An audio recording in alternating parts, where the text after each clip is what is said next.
гости, мило младо семейство, по пътеката осипана с цветя, под многоцветната дъга минете заедно, ръка за ръка и нека всяка ваша стъпка да бъде сбъдната мечта. Добър вечер, мило младо семейство Ангелови! Уважаеми кумове, добре дошли в гостоприемният ресторант Въча. Най-напред, по стара българска традиция, ще поканим Булката да ритне менчето, да върви по вода на това прекрасно младо семейство. Нека всички да аплодираме Булката и тя да ритне силно менчето. Точно така, но мили гости, всички виждате ли как се изправи менчето, остана право. Това какво символизира, че първата рожба на младото семейство ще бъде мъжка. Честито! И едно голямо горчиво за младото семейство.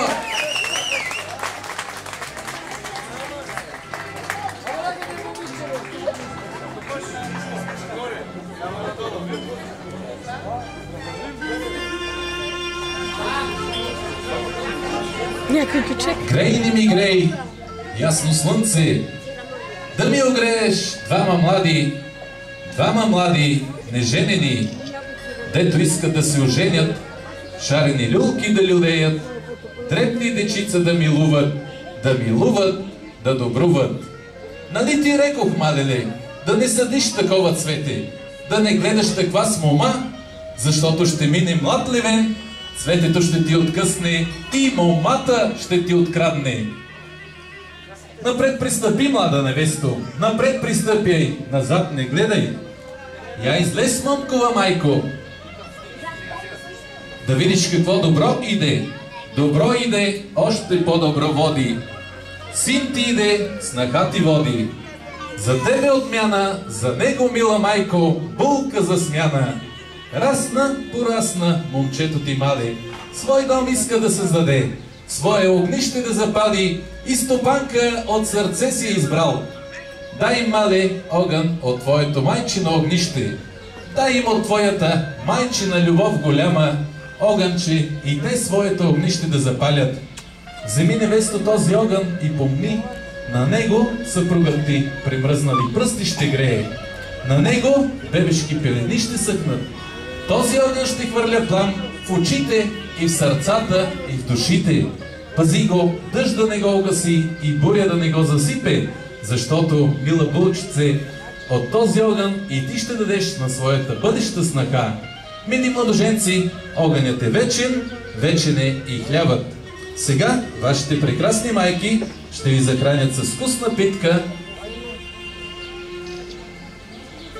Както хлябът е неразделна част от всяка българска трапеза, така ви пожелавам и вие да бъдете неразделни, вие, мили младоженци. Най-напред свекървата ще захрани булката. Нека всички да аплодираме свекървата. Аплодисменти! Тя е толкова чаровна и развълнувана в този миг. Точно така, наведи се, булчице. Това залче, което днес свекървата дава, е най-сладко. От тук натам все по-маничко ще ти нагорчава. А сега майката на булката пък ще захрани и младоженика. Тя пожелава: голям залък, зетко, лапай, голяма дума не казвай.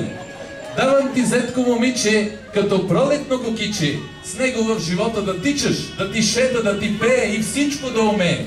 И много да не умувате, с внуци да ни дарувате, да напълнят къщата, че да кръсти зетко и на тъщата.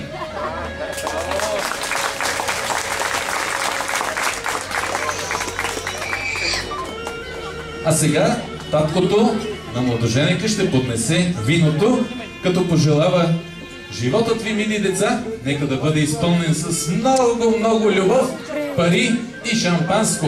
Заповядайте, вдигнете чашите с вино, да бъде вечна младостта и нека в бъдните години да не угасва любовта.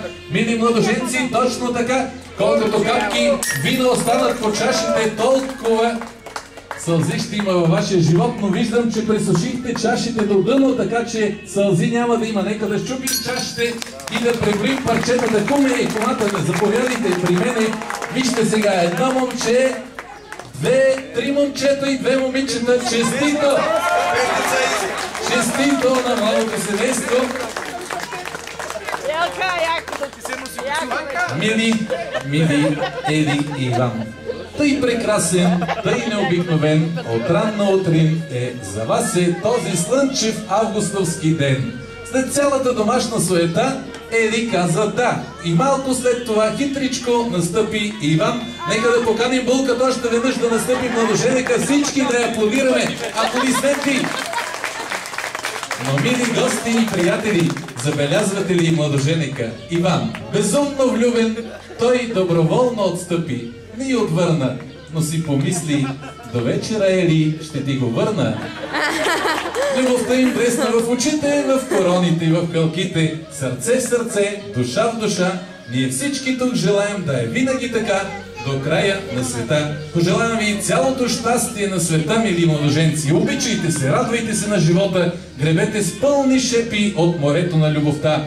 И живейте вашите щастливи мигове заедно, един до друг, ръка за ръка. Отгледайте в мир и любов децата си. А сега ще поканя младото семейство, кумовете и родителите на сватбената маса. Очаквам бурни аплодисменти от всички вас. Аплодисменти за младото семейство Ангелови.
Кажете Оля!